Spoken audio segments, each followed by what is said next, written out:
आपल्या सरकारमध्ये ज्येष्ठ मंत्री गणेश नाईक हे वारंवार मुख्य नेते एकनाथ शिंदे यांच्यावरती टीका करताना पाहिलं. निवडणुकीच्या आधी देखील त्यांनी टीका केली, तर निवडणूक झाल्यानंतर देखील ते वारंवार टीका करत आहेत. त्यावरती तुमची काय वैयक्तिक पातळीवरती टीका चालू आहे? मी गेले 2-3 दिवस या संदर्भात स्वतः बोललेलो आहे. आधी पहिली गोष्ट, गणेश नाईकांचं अस्तित्व काय आहे? माननीय एकनाथ शिंदे साहेबांवर ते टीका करतात. काल त्यांनी सांगितलं की आमचे जे खासदार आहेत श्रीकांत शिंदे साहेब, त्यांना मी माजी करणार. स्वतः 2 वेळा माजी आहेत. घरातले अनेक लोक माजी झालेले आहेत. त्यांनी आमच्या नेत्यांवर टीका करणं हे हास्यास्पद आहे.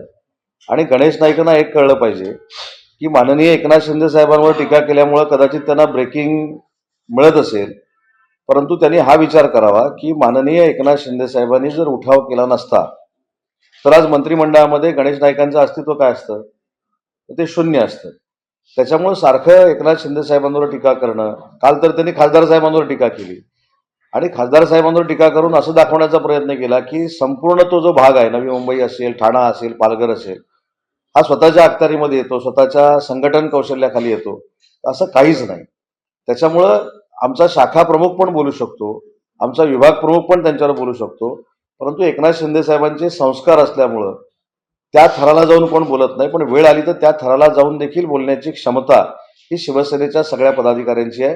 आणि म्हणून भाजपाच्या नेत्यांना देखील मला विनंती करायची आहे की ज्या पद्धतीनं भारतीय जनता पार्टी, शिवसेना आपण महायुतीमध्ये काम करतोय आणि माननीय एकनाथ शिंदे साहेबांचं अस्तित्व आणि नेतृत्व विधानसभेमध्ये सर्वमान्य झालेलं असताना भाजपाच्या नेत्यांनी देखील याच्यामध्ये हस्तक्षेप करणं गरजेचं आहे.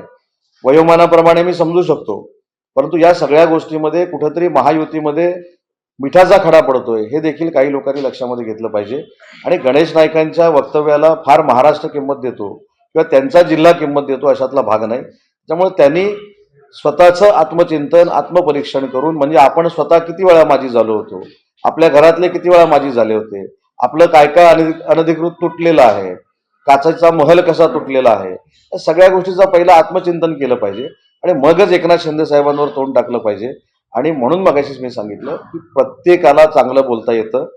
आमच्या शाखा प्रमुखापासून, नगरसेवकापासून माझ्यापर्यंत सगळ्यांना चांगलं बोलता येतं. पण याचा गैरफायदा त्याने घेऊ नये ही माझी त्यांना सूचना आहे.